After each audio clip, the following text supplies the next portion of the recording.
comes to the new John Wick film, I have to be completely honest, I fucking loved it for so many reasons. First of all, it is filled to the brim with action scenes, each thing very unique and very different from each other and very creative. Also, a lot of high stakes involved with these action scenes. I believe that this film is very beautiful looking wise, and certain scenes can be described as art in a way because of the scenery of a location, and even the non-action scenes have great imagery around just to be eye-capturing as much as possible. I think they pulled that off amazingly well. I really enjoyed the camera angles we get towards the latter half of the film, very creative and even looking to an extent like a video game, and I think that made it even look just as cool as possible. I really enjoyed the other characters of the films, as whilst John Wick, yes, is the main focus, we get two other really cool characters. The first being a character called Kane, who has a history with John Wick. They're quite good friends, but sadly he has been assigned by the High Table to kill John.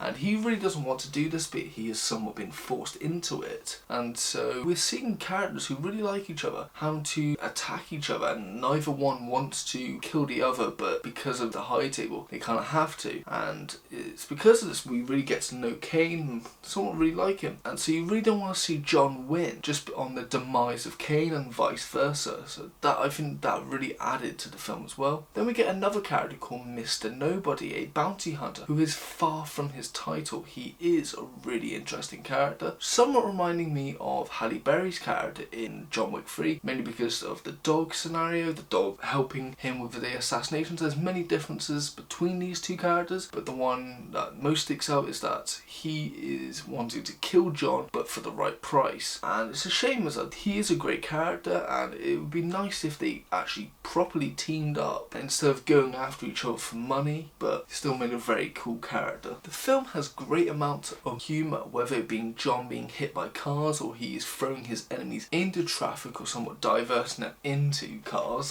That was hysterical. But then even the character Kane, as while he is a blind assassin, he uses quite funny but clever tactics in order to find out where his targets are coming from when they're trying to attack him. I thought that was great. Another great thing about this film is the choreography is definitely something great to witness. Not only just the fight scenes themselves, but the shootouts as well as the car chases. Definitely amazingly choreographed, and I think they felt very unique and amazing to watch. As much as John Wick is the one with the biggest high stakes throughout this film, he's not the only one with a high stakes situation. First of all is Winston, who is betting on John.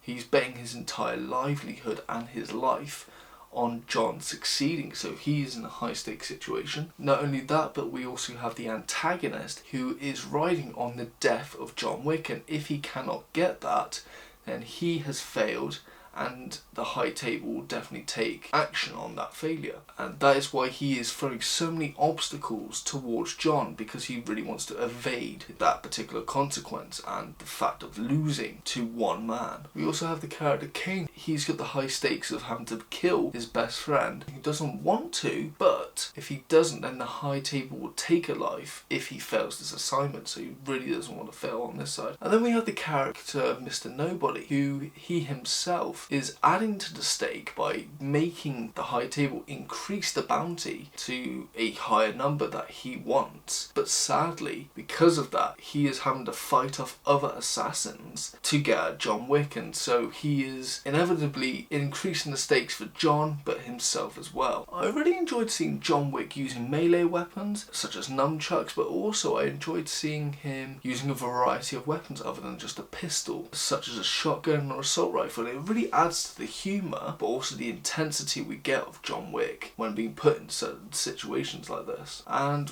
one of the things that I really enjoyed about this is we are seeing the best version of John Wick, as if we go back to the first film, he hasn't really done this in 5 years, so he's a little bit rusty, but he's getting there. We're seeing quite a cool performance, but it's only like getting the rust off to an extent. And then in the second film we see him improve a little bit more, and again with the third film, and then because there is a huge break between the third and the fourth film, we are seeing the most complete version of John as he is trained for what we then see in this film. And it's really cool to see the evolution of John Wick from the first film to this one. Now, this is just a small thing that I really enjoyed, but I liked how they somewhat paid homage to the Warriors with a small scene in the third act of the film, and I really enjoyed it because I'm a huge fan of that film, and it's cool to see that modern films somewhat showing love and replicating films of the past, and not only doing that, but doing it in a brilliant and perfect way as well. Now, when it comes to criticisms of this film, I have to be honest, I have none. This film was really that good. Overall, I really enjoyed this film. It was a very action-packed thriller with a lot of high stakes. I was also amazed that this is the 4th film in the franchise, and it is probably the best of this franchise, something very unheard of up until now. With that being said, I hope this is the last of the John Wick saga. As much as I enjoyed these films, I feel like it needs to come to a conclusion, and if they did make a 5th film, I feel like it would taint what they did in this film and somewhat ruin the impact this had. Now, is it good? I think it's